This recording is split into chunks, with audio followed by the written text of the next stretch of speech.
Please stand for the pledge. I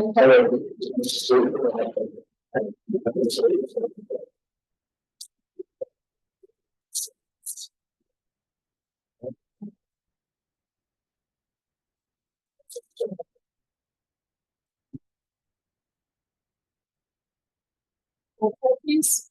Councilman Brown, Councilman Bowman, Councilman Schwab, Councilman Teneri. Here. Public comment. This evening we have Commissioner Williams and Sheriff myself for public comment. If you could please come to the microphone.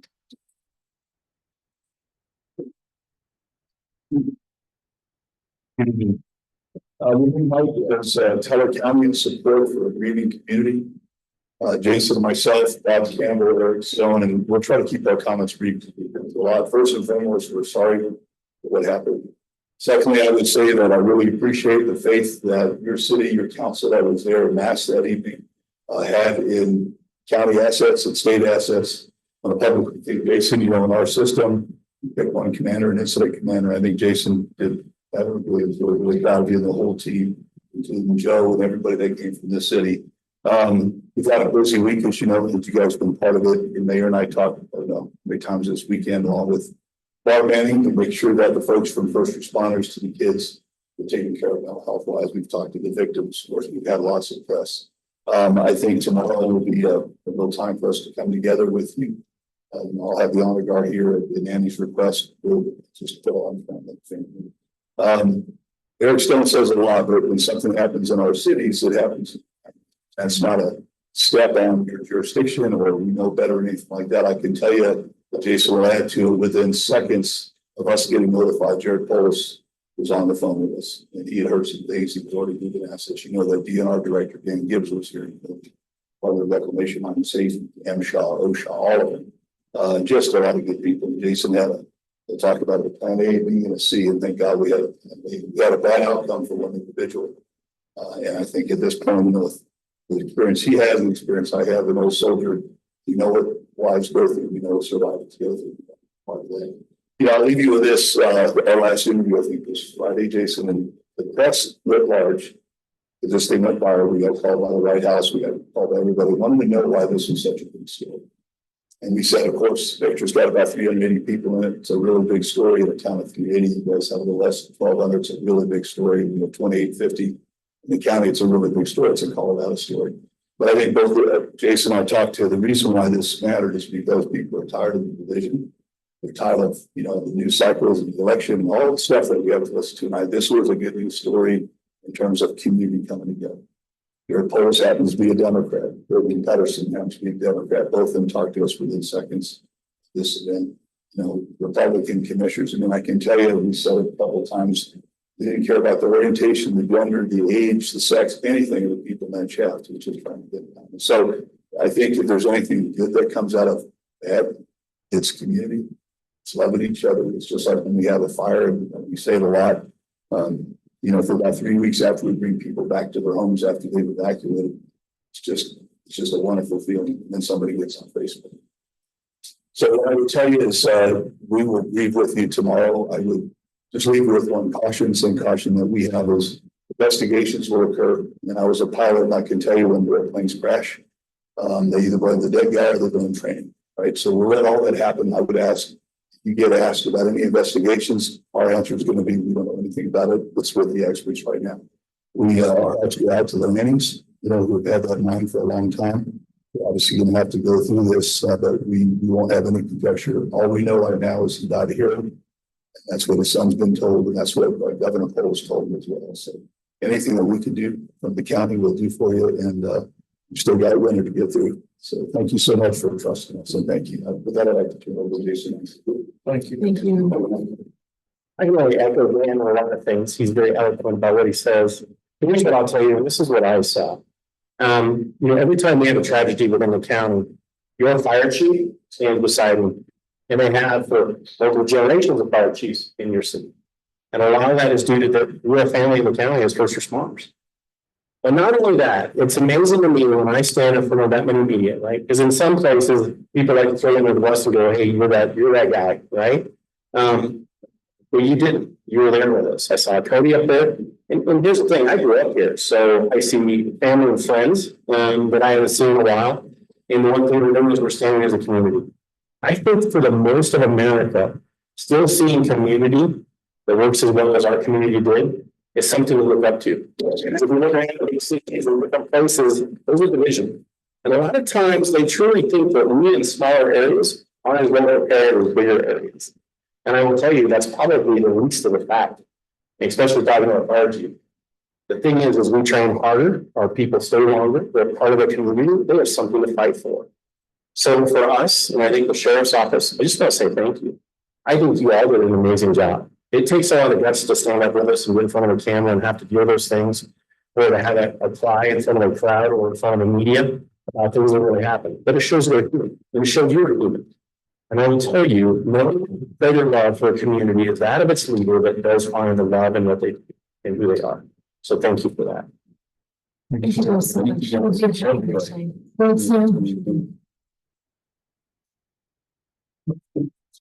Moving on to the approval of meeting minutes from the October 2nd, 2024 Cripple Creek City Council regular meeting. Has council had an opportunity to review the minutes? Are any changes or revisions needed? No. All right, can I get a motion, please? I'll make a motion to approve the minutes from the October 2nd, 2024 regular meeting. Second. Vote please. Yes. Yes. Yes. Yes. Yes. Moving on to reports, city administrator report, Frank Salvatore. I don't have to talk to most. Do you have anything that you? Yes, actually, I would like to take this opportunity to thank a lot of people and agencies who responded on Thursday night and have been very involved ever since. This is a long list, so bear with me, but everybody deserves mention and have my deepest appreciation. First of all, I want to thank our local PD, fire, and EMS, and Chief O'Connor, you were incredible. So thank you. Still is. Oh, continue to do so. To the Defied Fire Department, as well as the Colorado Springs Fire Department, our commissioners, Commissioner Williams, Commissioner Stone, and Commissioner Campbell, as well as County Administrator Ross Herzog, as well as Senator Baisley, who were all on site at the mine. Additionally, a huge thank you to the city staff at the Heritage Center. The Heritage Center was the staging area. Once the victims that were in the elevator came up, they were brought over to the Heritage Center for a time. And Michelle and Lori made sure that any accommodations they could possibly make in a very quick amount of time. I got there about 1:30 in the afternoon. Lori's parents even brought food to make sandwiches. And so they were very, very accommodating. To the city transportation, who assisted in getting those individuals down to the Aspen Mine Center, where Teller County Public Health had arranged for mental health support. So much thanks to the staff at the Aspen Mine, as well as Teller County Public Health and UPRAD as well. Also to Mayor Manning and Victor and City Administrator, their new City Administrator, Bobby Tech. They were also on site pretty much from the point we got there this afternoon. And then we were up at the site when the individuals who were underground made it to the surface, which was around 7:30-ish, give or take. Additionally, I want to thank the management and staff at the Golden Nugget and the Chamonix. We called them in the afternoon and asked if they had hotel rooms for anybody who might want to stay. They jumped on it. They were incredibly accommodating. We're very grateful to them. And additionally to Triple Crown for providing food for those when they got to the surface, because they were cold and they were hungry. They'd been down there for about 6 hours.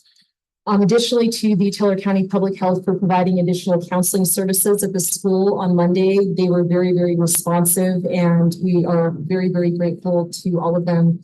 And thank you to everybody in this community who is supporting each other in the family. I'll say it again. When my husband and I moved here in 2013, it's the beauty that brought us here, but it's the people that keep us here. So thank you, each and every person in this room, and if you're on the call, for being who you are and making this community a place that I love so much. And so I just wanted to make sure that you're all aware that, and this list demonstrates how quickly we come together to support each other without a second thought. And so with that, that is my statement on that. So thank you. You're welcome. Thank you. Next we have the finance director report, Monet Edwards. Okay. All right, moving on to discussion update from Kimberly Horn and Lead Line on the comprehensive and EDTS plan, and they are on the Zoom call. Okay.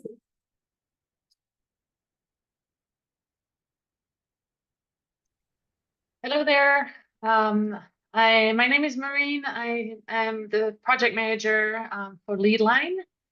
And here with me is Blake, who I will let introduce himself.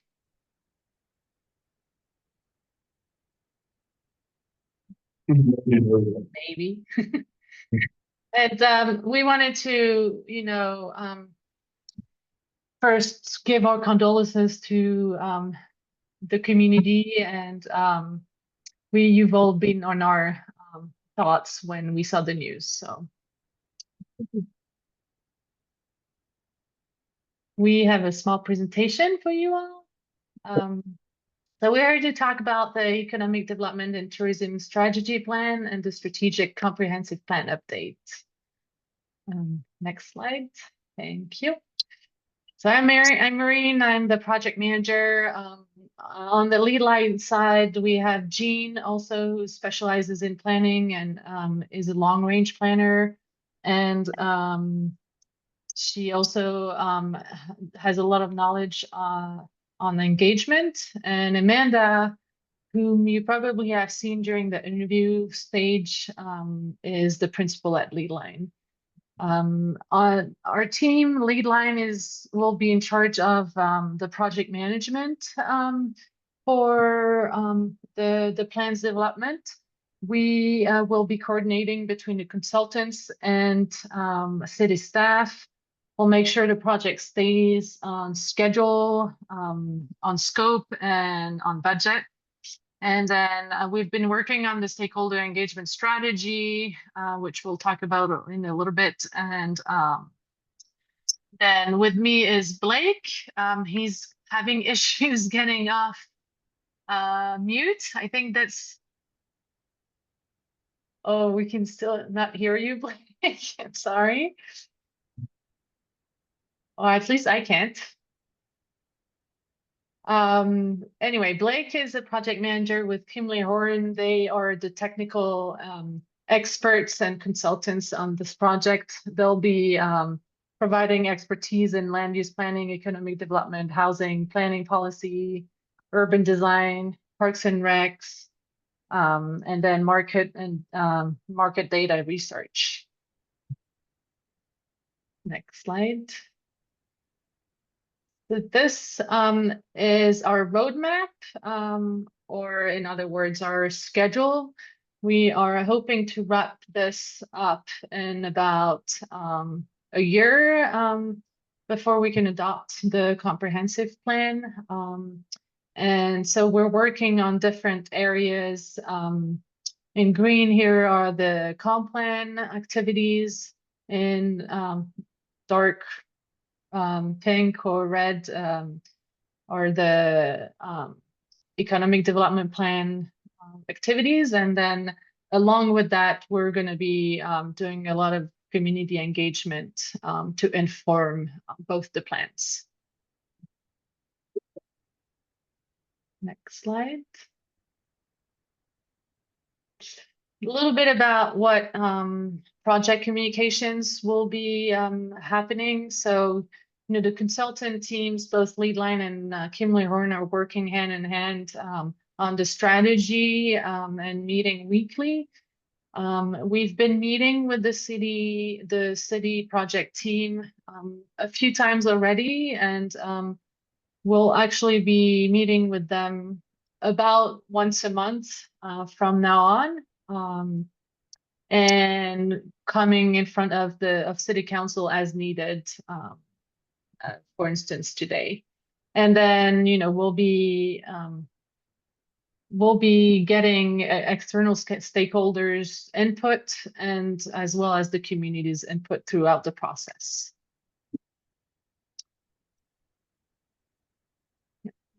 So Blake, I think is having technical difficulties, so I'll just go over his slide. But there's quite a few activities that are going on already. Kimberly Horn is working on analyzing existing conditions to have the first draft complete by the first open house, which is happening on October 29th. Following that, we'll develop a vision and goals and define the catalyst areas. So that was for the comprehensive plan. And then as far as the economic development and tourism strategy, they're also analyzing existing conditions and pulling tourism and demographic data. And then we'll soon be conducting initial engagement. And the goal, is to define the market context and development potential and develop the consumer character. Blake, do you want to add anything? Yes. Sorry, can everyone hear me? Yes. Awesome. Thank you. A little bit of technical difficulties. But yes, thank you, everyone. A few notes that we did want to touch on with the comprehensive plan is that we will use the data from the community engagement efforts with the fall festival, as well as the upcoming open house and stakeholder workshops, to then develop those vision and goals and identify those catalyst areas throughout Cripple Creek. We want to make sure that we don't jump too quickly into the design process and visioning process before we hear back from the community. We want to make sure that, first and foremost, this is the community's plan and not our plan, as in Kimberly Horn or Lead Lines. We're here as servants to make sure that the community's voice is heard throughout this process. The next slide, please. Do you have a location on the open house yet? I'm Sorry, can you repeat that? Do you have a location on the open house on October 29th yet? Yes, the first open house will be located at the Chamonix. Time? And it will be at 6 p.m., I believe. Is that correct, Maureen? Yes, I think so. And advertisements for that will be going out here shortly. We will have flyers set up at the Chamonix, at the City Hall, and around the community to hopefully get as much feedback and interest as possible. Also posting on the Facebook pages and online applications as we go forward. Let us know in advance dates and times. Council might want to sit and listen in. And if there's more than 2 of them, we have to post those. And if 3 of them want to show up or more, we have to post in advance. So if you'll kind of let us keep the staff informed of that. Some of the council might want to just sit and listen to comments made by the community.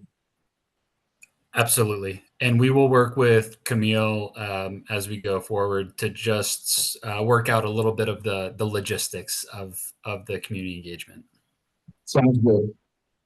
And actually, the open house, we're inviting people in at 5:30. And I think, there will be tables gathered around the room and people can just float around and meet with project team members and talk. I don't think we are planning on doing a formal presentation. Yep. And so we've already actually started community engagement at the Fall Festival, as Blake alluded to. We've had great interactions with visitors and locals at a table in front of City Hall. I'm not sure if any of you met with Jean and Ines, but we gave away seed packets and we had boards explaining what the project was about. And inviting people to fill out questionnaires. And actually the questionnaire will stay open for until sometime in November. So we're inviting all of you and all community members to fill it out. And we'll have the open house on the 29th, and then we're also inviting stakeholders to participate in small group discussions on the 30th.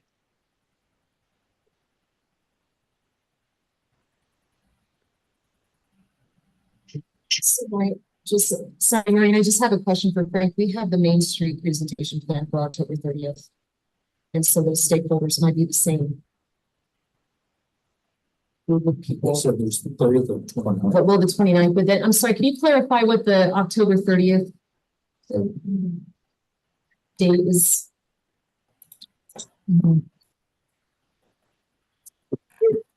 Yes,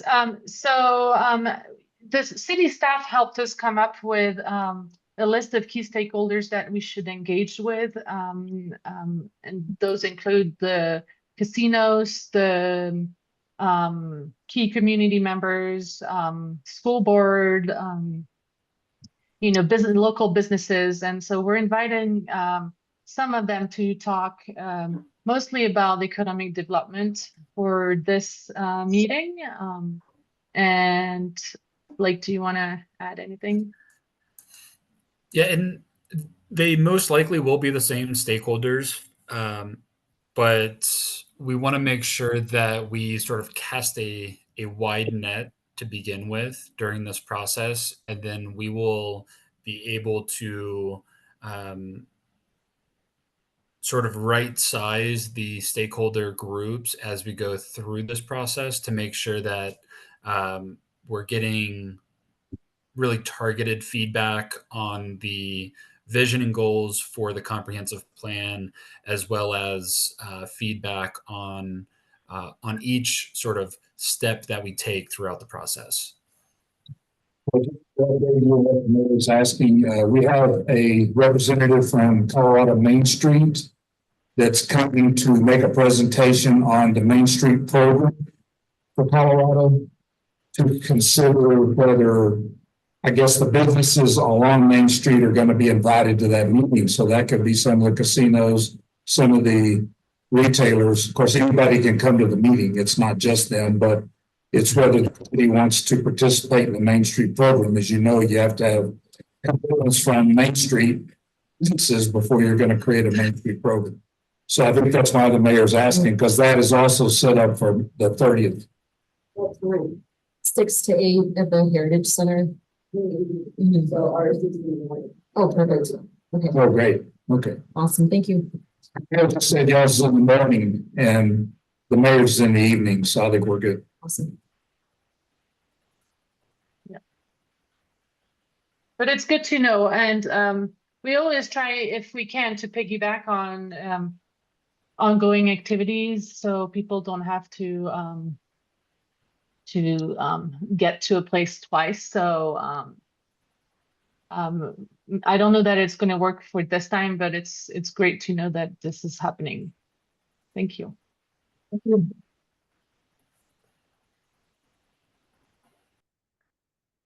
Any other questions for us? The only question I had in regards to community engagement, is there any possibility going forward for any other open house or anything like that we can send the flyer in the mail to hit all the PO boxes to ensure that we make contact with everybody in the community so they all know about the opportunity? Yes, we have talked about doing an insert in the with the utility bills. So if you think that that would be helpful, we can definitely do that going forward.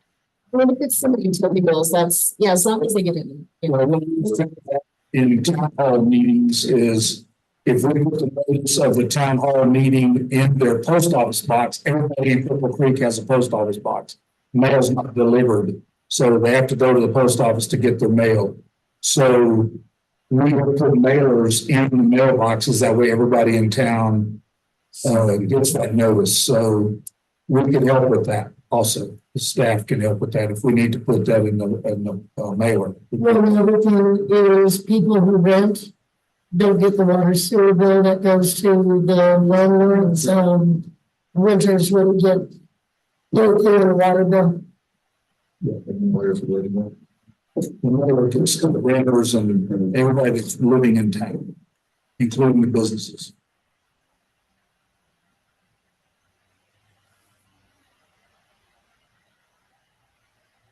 I think we're good, Blake. Maureen? Okay, Awesome. Thank you all. We're very excited for this, so. thank you. We look forward to meeting with you all in person at the end of the month. Good thing, just for clarification, so at this open house, it's open function, if all of us just happen to show up, we need to post it. It does, that's because either an open house. I'm gonna be there. I would like to be in there. We need to let you know before. Well, it's not asking them to let us know the dates when they're having these in advance, because it's just easier to post. Sure. If you don't post in, how long does it have to be posted? Like 2 weeks? 24 hours. 24 hours. The day before. Actually, most of us are probably. I plan on posting. I mean, if you don't, just go listen. Now, if you all get into discussion, that's a question we need to post. You know, if you're gonna, so I don't recommend you discuss amongst yourselves. Right. If you're discussing with the public or talking to your public, that's fine, but y'all talking about something as a group, that's one reason we post, because the public knows you're gonna be there as a city council and why you're going. So it's just easier for us to post those agendas. And if only 1 or 2 of you show up, it's no big deal, but if 3 of you show up, it's posted. So it's just covers you. Do you agree, Aaron? Absolutely, so I would expect that. Be able to get you a list of those dates. Yeah. Well, we'll just make sure that Melissa gets them so she can post those. So maybe she should plan on the 29th. Yeah. Post, Yeah, we'll get that. yeah, okay. Okay. Thank you. And we can always post a summary of the community engagement activities to the agenda as well, that can be public. Yes. Now, the question of activities, I'm thinking might be similar to what we did. What, 08, 09, however long ago? Would we be able to participate? Or would it spirit of the spirit? Yeah, absolutely. Yep. That's why we're posting them too, because that way, if y'all don't get into, you're all there and you're at different tables, but you get into discussion, you're probably, as far as the open meetings law.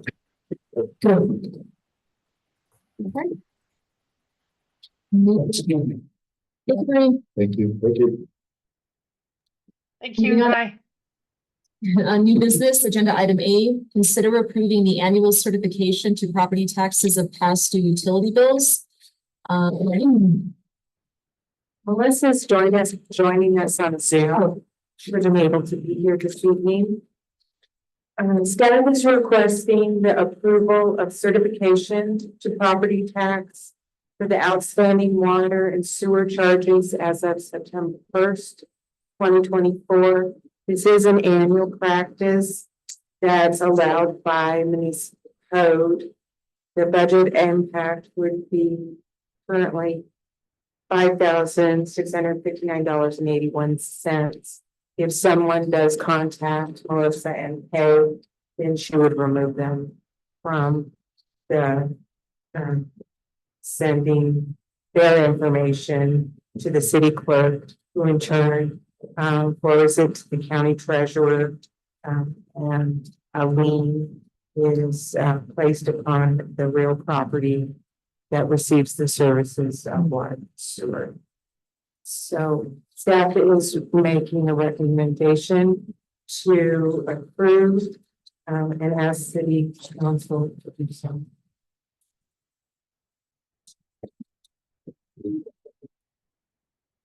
And if you have any questions, Melissa says she's more than happy to. I haven't thought of any questions for this. We'll do it over here. Okay, all right, can I get a motion, please? I have a motion that we approve the annual certifications of property taxes and past due utility bills. Yes. Yes. Yes. Yes. Yes. Yes. Thank you for your consideration. Agenda item B, consider the recommendation of healthcare benefits renewal. Good evening, Mayor and Council here. We do this every year also. So we're asking you to review our medical, dental, vision, and life product benefits. There is about a 3.8% increase in the healthcare, which the average is 8.8, depending on plans and such. So that's really good for us. The dental and vision has a 5% increase. It's the first time we've had one since 2016. So that's not bad. We are looking, there are some other plans that are being offered, and Carol and I are looking at doing benefit committees with the employees in the spring, getting somebody from each department to come in. We did this when we had in plan C to say, you know, what are y'all missing? What do you all need for, you know, when we want single people and we want people with families, kind of get arranged, then we take it back to the departments to a consensus if we're going to add something else. We want to continue with the retiree healthcare as it is currently. We are switching, public sector healthcare group is switching to Security and Financial from MetLife for their life products. It's going to give us the opportunity to offer voluntary life up to $200,000, where it's currently $100,000, which is guaranteed. They also offer spouse independent life coverage, which we've not done. And we're very happy that we was able to get everything in the budget to offer to our employees right now. It's 1 times their annual salary the city pays for. That's up to a maximum of $50,000. So if their salary is above that, that's not covered. But they actually have a plan where we're able to do that. And because it's a little bit less cost per thousand, that works out with that kind of offset that cost. And they also have a line of duty benefit for our first responders. That's just included. It's nothing extra. It's up to $100,000 based on your salary also. Any questions? Cheryl said to say she's sorry she couldn't be there. We appreciate all support. So acceptable. Is this something that the employees can have an option to get or not get? The voluntary life is. Yes, and we have probably about 15 people that have it right now in varying amounts. That's 100,000 that we pay for ourselves.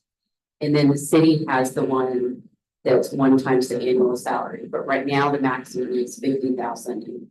With this new one, we'll be able to, you know, match exactly what their salary is. So. Any questions? Any discussion? Can I get a motion, please? Make the motion to get healthcare benefits renewal. 1 second. Vote, please. Yes. Yes. Yes. Yes. Yes, Thank you. Thank you. thank you. And thank you for all your hard work. I know you guys worked very diligently and making this happen, so we appreciate it. Agenda item C, consider approving the cancellation of the January 1st, 2025 regular council meeting. Please. I would make a motion. I would really like to explain I need to say anything. Cancel the second meeting in December, which is the 18th of December, week before Christmas. Looking at the calendar, January 1st, it's on your first meeting in January. So my recommendation is we hold both meetings in December and then cancel that January 1st. That way we're not going from the 1st of December meeting, which I think is the 4th, all the way until the second meeting in January without any action happening. So I don't know, I'm due to work at 5 a.m. on New Year's Day. I think we should meet on New Year's Day. you can sure vote against it. I just think it's good to do this early because you do have people that are trying to get through either planning or whatever they want to get to council. So letting them know in advance, that's why I try to do this as early as possible. That we're canceling a meeting, that way the public knows and anybody wanting to go before council knows in advance. All right, can I get a motion, please? I will motion we approve the cancellation of the January 1st, 2025 regular meeting. Well, second, Vote please. Control, Yes. Brown, Yes. yes. Yes. Yes. Thank you. Thank you. Agenda item D, consider approving resolution 2024-20, a resolution amending resolution 2002-01, establishing criteria for granting the waiver of building and planning fees for governmental agencies and nonprofit organizations. So just a little backstory on this. This kind of came about when we were researching on how to update our sign code. And so there was some language in there about nonprofits and permit fees, and we've always been waiving the banner permit fees for as long as I can remember. Couldn't really find where that came from. So our previous admin, Julie, did some research and found the 2002 resolution. As we started taking a look at it, it was pretty vague.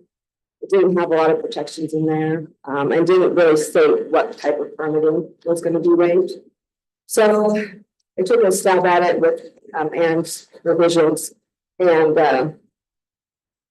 I did provide a little summary of why we kind of want to do this, with a chart on the back, just as an example. Please don't make me math and have me do another percentage. It's after 6 o'clock. But just an arbitrary number of 25%. Of permit fees would kind of offset. So since the building and planning department are self-sustaining, we are subsidized by general fund. We're not trying to make a profit or anything, and I'm in no way trying to discourage nonprofit development at all. It's just, as I'm looking out for my department and trying to get some revenue in there a little bit, at least to cover expenses for plan review, and maybe anything that needs to be outsourced. Currently, we do outsource all our electrical inspections to Shums Coda. So if you'll note on that chart, if we did have a project come in, which is likely for around $5 million, we would be responsible to pay that fee out of the general fund to Shums Coda. And even at a 25% of the overall permit fees, we would be making some money to add to the general to cover our department expenses. I did add some language in there too, in the resolution to cover if there was any attorney fees, or any outsourced civil engineering review fees, anything like that, just more protection for the department. And if you don't have any other questions, staff does recommend approval of resolution 2024-20. One question. What? So about the banner permit, so the 25%, 5 minutes. Yeah, and again, it's an arbitrary number, but that's what I just put in front of you, just so you can see where I'm coming from, and just get an idea of what we would be expenditure wise if we didn't collect anything. On a larger project, it makes quite a bit of difference.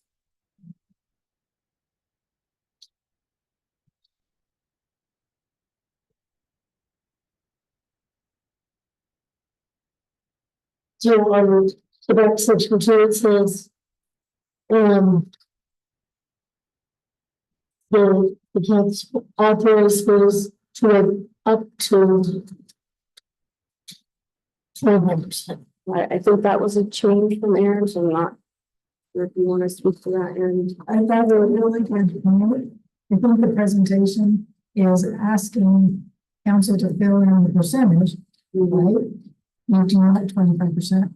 And I think you're exactly right, councilmember, that the up to is confusing. We need to set and limit so that the staff is not dealing with having to make a determination. So thank you for pointing that. That's my mistake. The up to should be deleted, and we should settle on a percent. 25% is what's suggested, and you saw the example.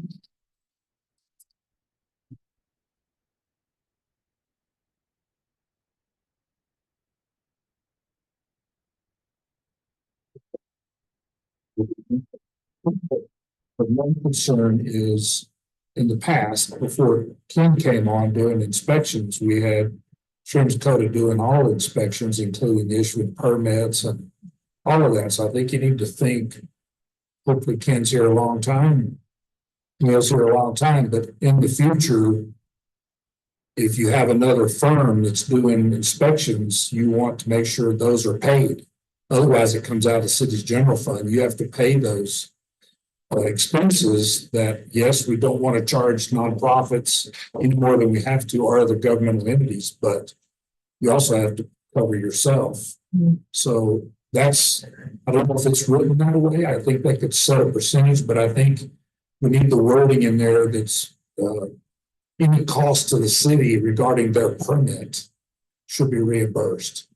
Whether it's a building inspection, a plumbing inspection, electrical, whatever. Right now it's electrical because Ken's not licensed to do electrical inspections, but he does all the other inspections. So that would be, and I didn't read it for that reason, Aaron, but I'm sitting here thinking longer. And I think the city ought to put something down that covers us for future events, you know. I agree.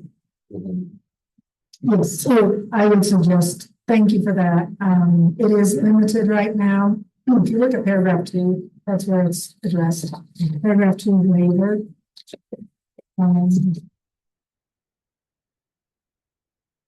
And it was,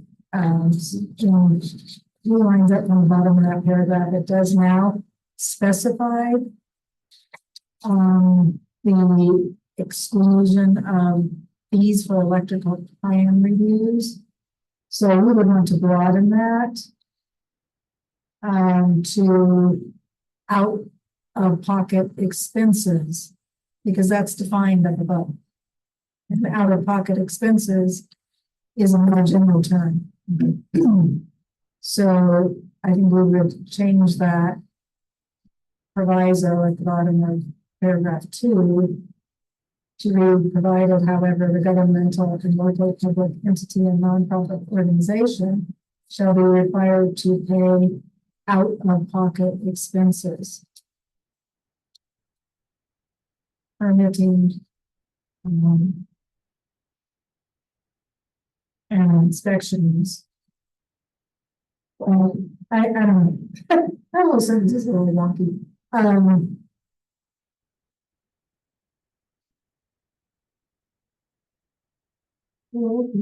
haven't thought about this, so this is. And any outside services and any independent contractor who performs plan reviews, permitting and inspections associated with the project. So I think it is broad enough to cover us. I don't know that, I think it's fine. I think it's broad enough to cover anything that's, an outside contractor, which is what we're talking about. I hadn't thought about it till tonight. We're sitting here thinking about this, and I was thinking we need to cover any expense the city might have. It could be all that plan review before a building it's issued. It could be, because that's what the city was in before, but we didn't have any money in the department, so everything was being out to Sherms County. So, Right. So yeah, what we proposed here is 25% off of in-house services performed by city staff and 0 deduction on any services that are performed by outside contractors. That's the extracted. And then it goes on to make it perfectly clear that sewer and water tap fees are not waived by this.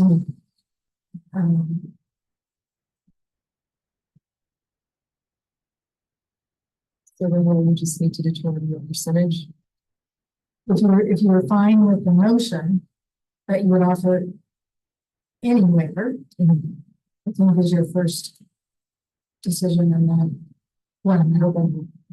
And we will notice that it's not every nonprofit under the sun. Nonprofit is defined in this ordinance or in this resolution to mean certain nonprofits. It's any not-for-profit that qualifies for tax exempt status by the IRS because its mission and purpose are to further a social cause and provide a public benefit. Nonprofit organizations include hospitals, universities, national charities, and foundations. Then it goes on to list the governmental and public entities, local public entities that are also the beneficiaries of a reduction if you decide to give them. And that's not just any governmental and local public entity. Those are specifically listed. It shall mean Teller County, Gold Camp Housing Partners, fire districts, emergency services districts, school district, and library districts. So that is a specific list. And then it goes on to define community benefit.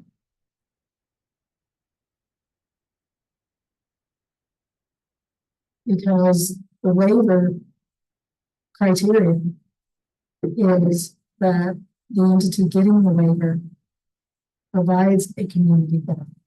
So community benefit is specifically defined so that you don't have staff trying to figure out if they're providing community benefit. Council, by approving this, will define what community benefit is.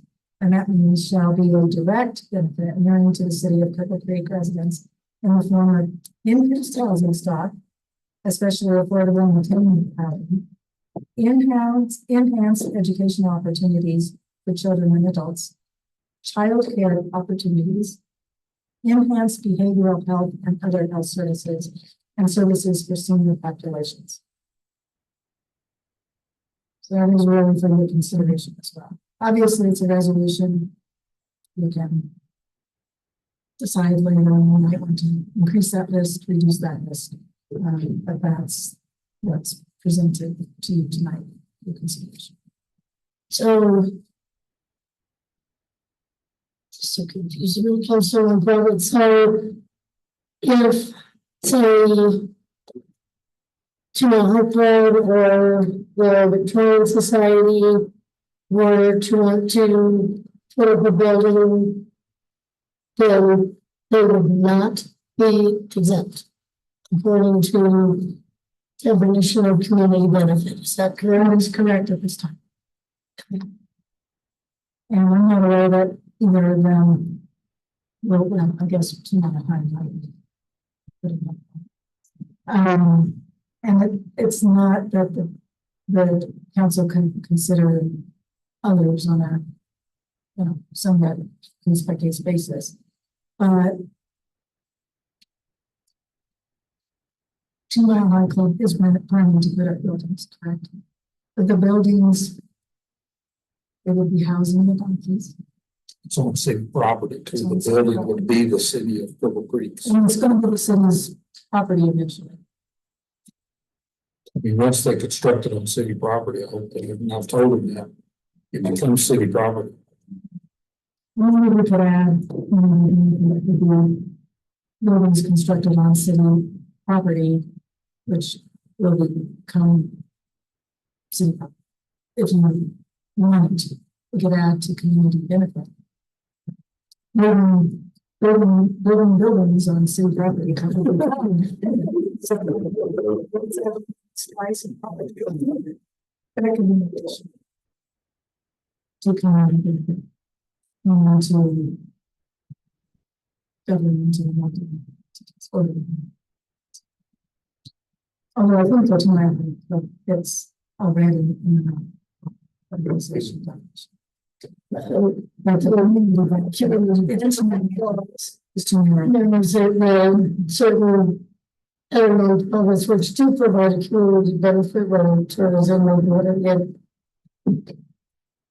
Well, the thing about the resolution at any time, but the other thing because we're getting into all this discussion is Aaron, kind of give her your thought. You don't have to approve it tonight either. You can approve it at the next meeting and you can give us more of your thoughts, but if sounds like, I mean, it looks like you're really thinking this through, all of you, it looks like you're thinking this. So the other thing we can do is make the modifications we've already talked about. And we can bring it back to you at the next meeting, gives you 2 more weeks to think about it now that we're kind of digging our heels in. We look more at the percentage or reserve money cost to the percentage, certain percentages. Yeah, that's a great question. I mean, we welcome the discussion tonight, but again, as Frank points out, you could think about that for a couple of weeks. We'll bring it back to you with 25% in, but it can be changed upon. Or if we're thinking about a different number now, we could put in 20 or 30 or whatever number. I mean, I think Camille just came up with a number. 2 different percentages. Feedback, and we can make changes now, so you guys, literally, you're okay with it. And we're paying to maybe, if you could do the examples, because I'm horrible in math. Not tonight. Examples of like, just a couple of varieties so that we can kind of see the impact. And then on Aaron, my other question on the community benefit, enhanced educational opportunities for children and adults. I mean, can you provide an example of what that? Which one's for? The continuing For actual education. Yes, I think what was intended there was that you are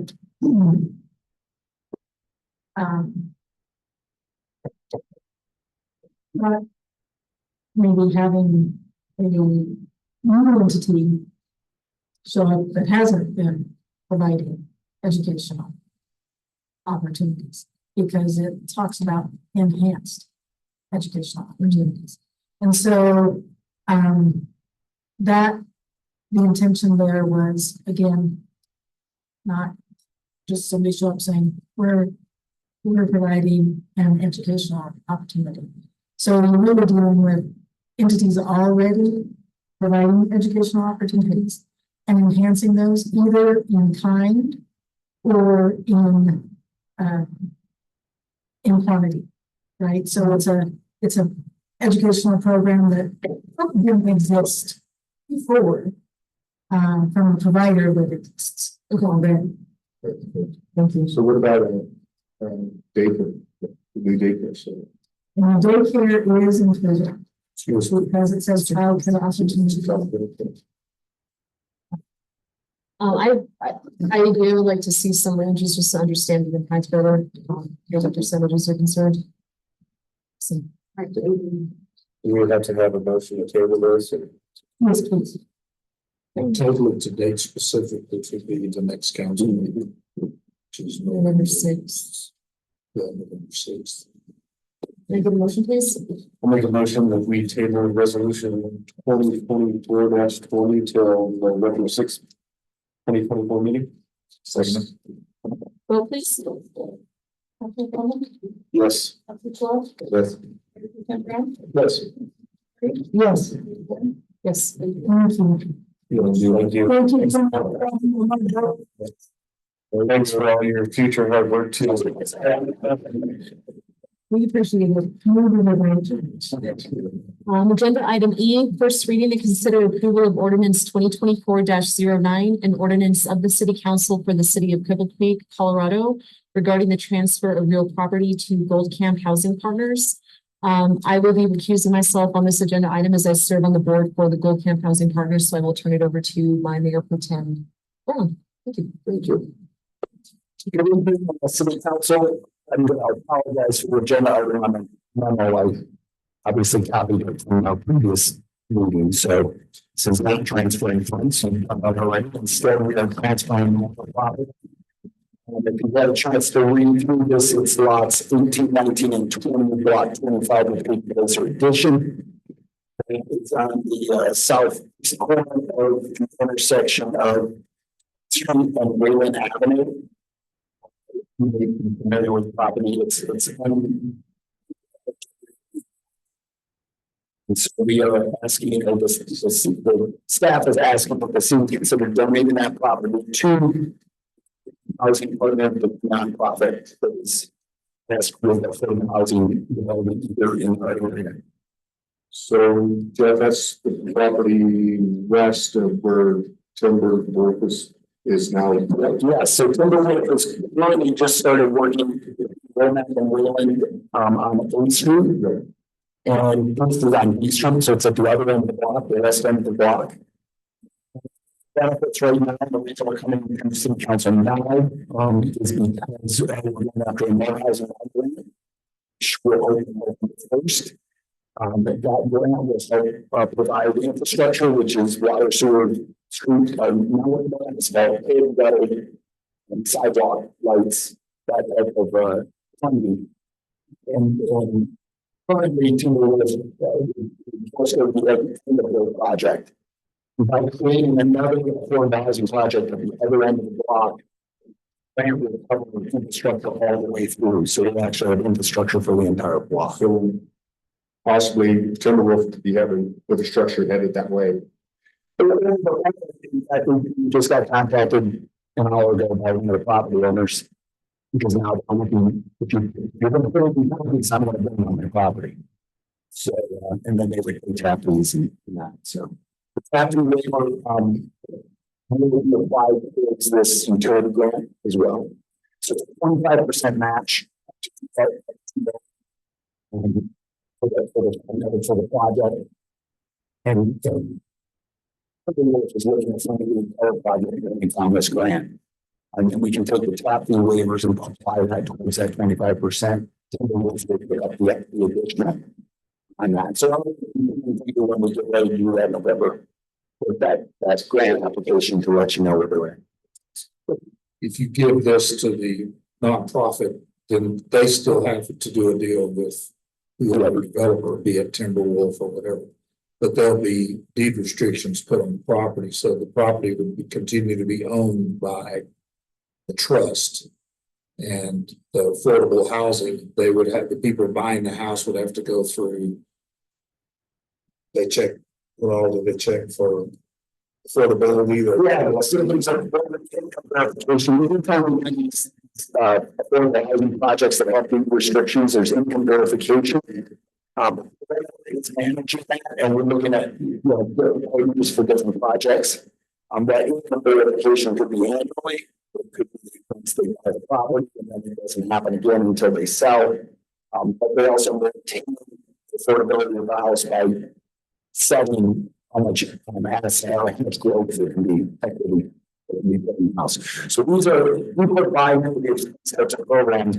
I'm not buying into a traditional investment in a home. Going into an opportunity to step up and get a house and save some money that they can then go into the private market and build the equity with market rate. These properties will not grow at market rate. So the purpose to try to build affordable housing and to control a lot of the cities in the mountain regions of Colorado are doing this exact thing, trying to control the market value of the home going up so fast that people can't buy the house. So this is just 3 lots you're talking about. No, set of 3 lots, it's platted at 3 lots. There is conversation, and again, it's going to be up to a nonprofit who will work with to build what's called the improvement, which is the vertical. Itself, taxes are paid by there could also be a lease attached time. At least fee might be $40 a month that goes to the nonprofit to manage it. Or contract with somebody to manage it. So the concept on this property currently, people is very interested. They're putting infrastructure anyhow, and they're doing funding for the infrastructure. They're having that So they're very interested in building a project for this property, and they're looking at 4 to 6 townhomes. And that would run street. And again, that would be vacating the lines and then that, and see what actually fits. It'd be nice if while they're there, they could just. Absolutely. Yep. So this does, I mean, to be fully transparent, this does give us an opportunity because if you guys donate the property to the nonprofit, we will take that as the agreement that is in the packet. We'll take that agreement to go and improve the housing now grant. It's important on both ends that we're gonna run infrastructure between those so that we can do development. Aaron, the union system. And just to clarify, that yes, this agreement is along with the donation of those 3 parcels that the city owns. That's all, we do, but it does tie in to the ability to get a grant, which would then help the cost of the utilities for additional other private property. And just so public knows, the city didn't buy these lots. These lots were gifted to the city years ago. So the city never paid public dollars for this lot, so. Yeah, we'll a little bit more into the confusion, but the board has now grant the infrastructure, Bill has instructed us, we need to get that grant, that will strengthen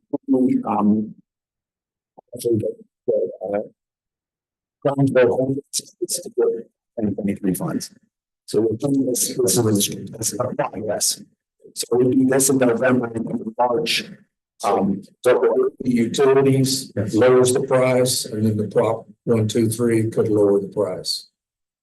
So we can have agreements and other processes. You know, Jeff, I've worked with you on a couple of, over on the other side of town and whatnot. I'm super impressed with your knowledge on all this. And I'm sure you work on it, definitely. I just sat through 3 days of just trying to like that and everything. I'm brain's a mess right now. So I appreciate it. trying to figure it out. That's why it's important to have the training in his budget next year, because he needs to go to these to stay on top of these. Right. Grants that are coming forward. Yeah. Yeah, it's a lot of static funding, and so that's where the nonprofit is going to be assisting as well. So they can help identify, because if they're nonprofit, they can go after things that we can't as a city, and the developer can as well.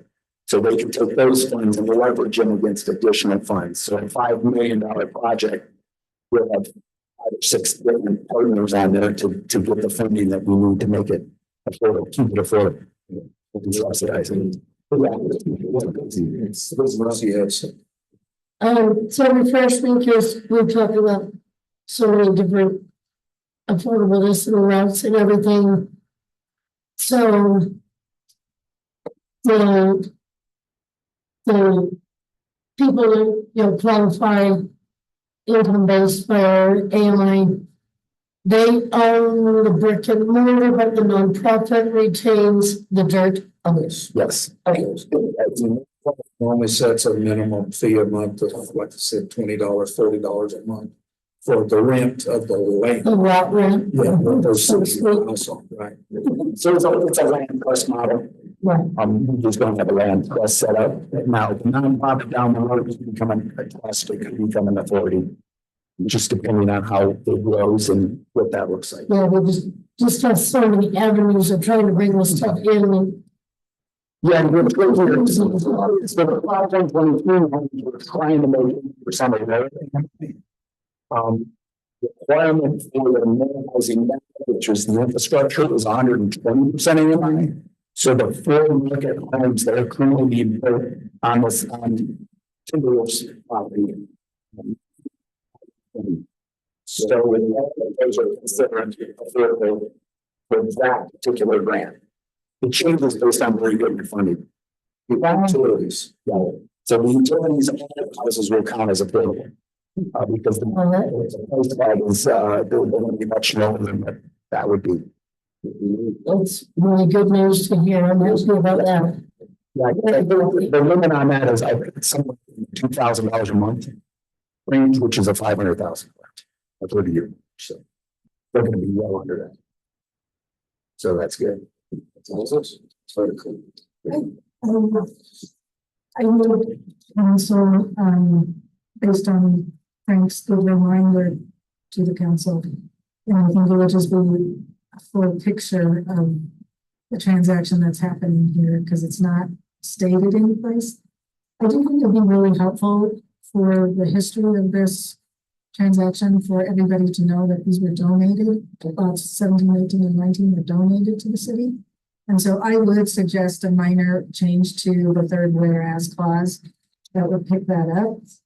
I would suggest the change would be whereas the city owns property which was donated to it in and I don't think the year was 2008.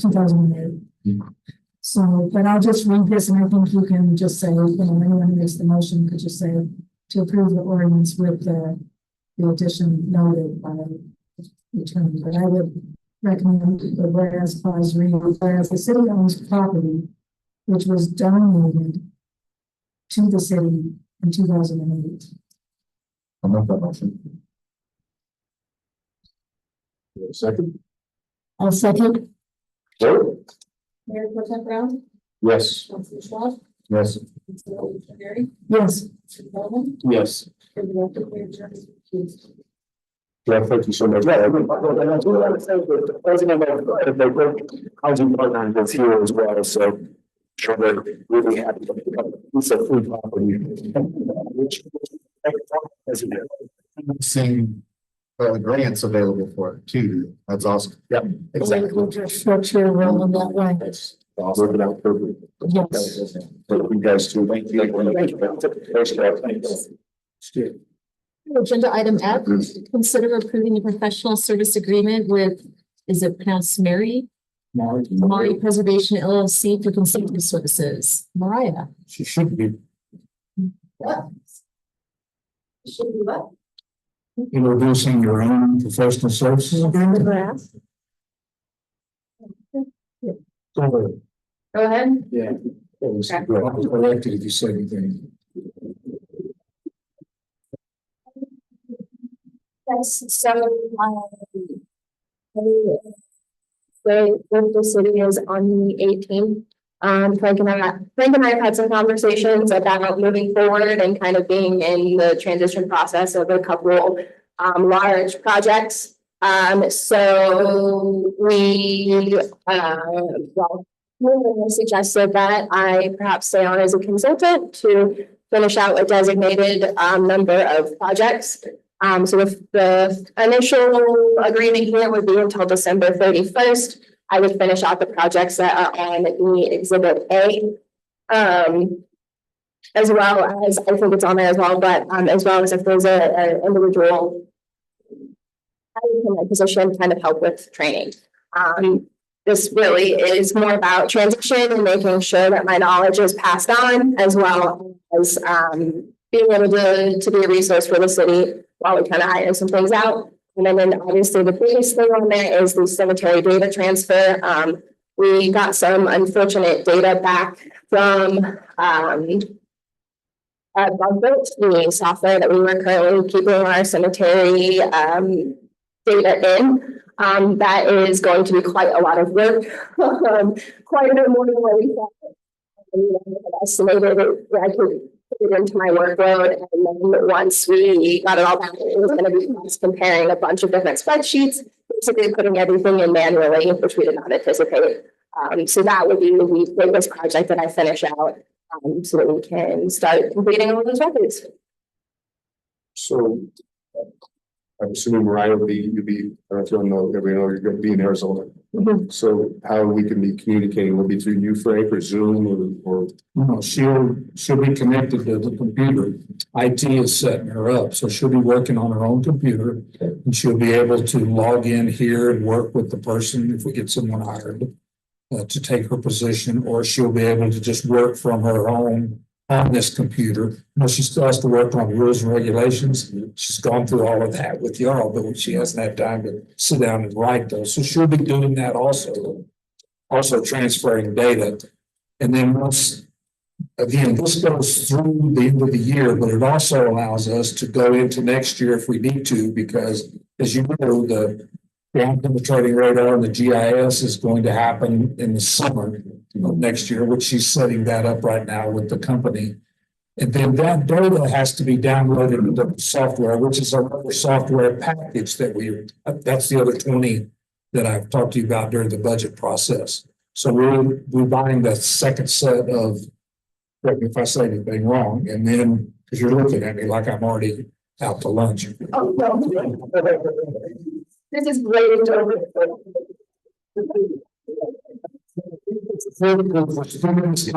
Cemetery that when we get the GIS and we get the ground penetrating radar, that information gets put into the software properly. And I think she has the knowledge and the ability of where we're going with this. So if someone else help us in that, maybe so. We don't know who might we hire. So I just wanted to have enough in her contract that and she's willing to help us, that we can make sure the cemetery and other things too. I think y'all saw it. Yes, an exhibit B that she could work on. And we don't know how long or if we'll get somebody hired, but and she could be helping Camille, because Camille's going to be covered up with this with everything Friday. Friday's her last day. So, we're all going to have to jump in and help. So, I mean, it sounds like the contract is till the end of the year, but it sounds like we're gonna need her next summer. well, it's So all this goes down, if we don't find someone. Even if we do, she's got more hours into this than another person you could even get. Somebody else figure it out. allows us to go ahead and extend it into next year. That's why I talked to you earlier about putting the money in for consulting in the HP fund for that 20,000. So, if she's still available and we don't have anybody that can actually do the work, then she's available for us to do. It doesn't specify a termination, it just allows the city to give notice and terminate within 7 days. Well, compensation is set at a not to exceed amount to be earned at $42 an hour rate. And not more than 25 hours per week. I just want to say that I know your time here was relatively short, but I really appreciate all the hard work. I mean, you jumped in that both feet.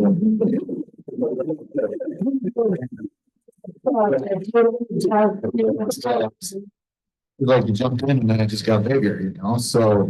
Yeah. Say that too, that part of the benefit of budget, if we do continue it to next year, budget for next year, that's part of what's really in that second exhibit is that stuff that doesn't even include my day to day. Even today, I have plans every day to get some of that list done, and it just doesn't happen because the role really is very public facing, and things come up every day. And so I think even allowing it to, get as much done this year as possible, and with the potential of next year, I can finalize a lot of stuff. And even if we get another person in, they can do the day to day, and hopefully I can get some of these projects up and going as well. So Wrap up a lot of these projects that you've really got the ball rolling on. Yeah. Started. It's hard to find employees with the dedication. And she runs and her, like she's really cares about this. Okay, you can't leave.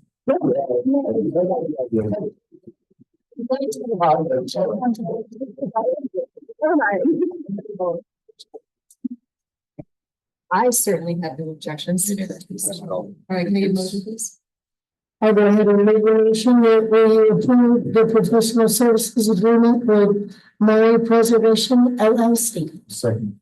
Vote please. Councilman Bowman? Yes. Councilman Brown? Definitely. Yes. Schwab? Yes. thank you. Agenda item G, consider approval of communications site lease agreement with Pikes Peak Television. Brian? Hello again. Okay,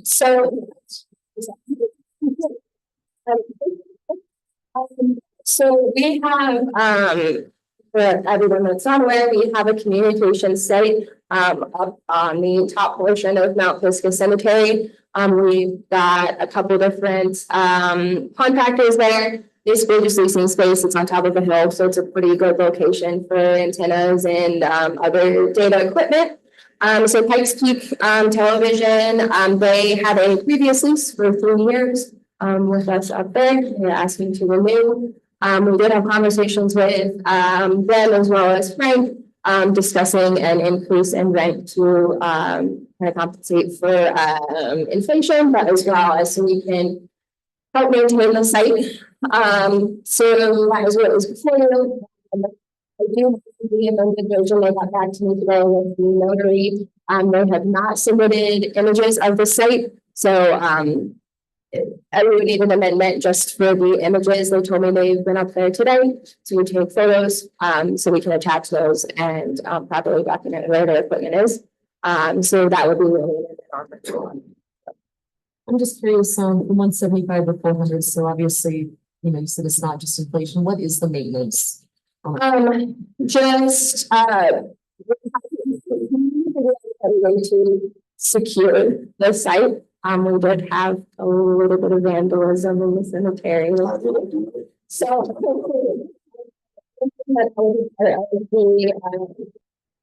the cemetery, the long-term plan, I'll be working on with if we continue the contract into next year, but I will be working on with the cemetery board. That's just addressing things even like paving, so that they can get up there easier to locate their equipment. The path to get up there is very much a service road. It's got a lot of drainage issues right now. As well as figuring out ways to, you know, secure their equipment a little better.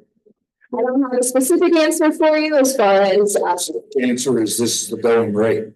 We've been, when we did the agreement with AT&T, we just did an agreement with the, what's their name? Well, we did very broadband. Yeah. The going rate at the time was 400 a month. So we're just making them all. Those things now, I think the 175, maybe 3 years ago was too low. So we just think we're just putting them all at the going rate with it. So is there other folks, I mean, on that side, or is it just these guys? What's up there, the wireless internet,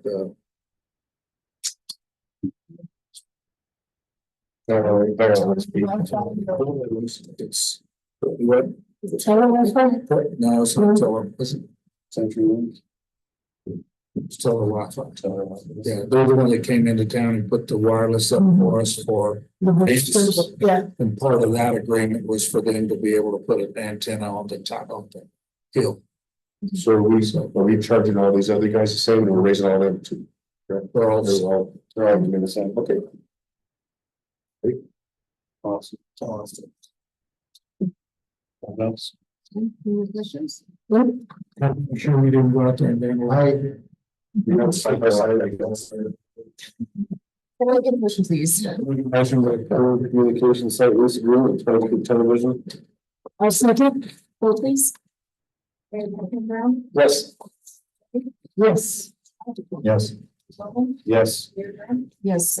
And before we adjourn, I would just like to remind the community that the Patrick Walter Wire Memorial Procession will be taking place tomorrow. Staging will begin at the 5th and East Car, which is kind of the train depot parking lot. It'll be departing at 10 a.m., go west up Bennett Avenue, and then end at the city park, where the community will have the opportunity to share their memories of Patrick. Everybody is invited to participate, so if you can come out and support tomorrow morning, that would be fantastic. So again, staging at 9:30, the procession will begin at 10. So, and I just want to extend my sincere thanks to all the city staff and everybody who's helped to coordinate this procession. Deeply appreciated. So, Good question.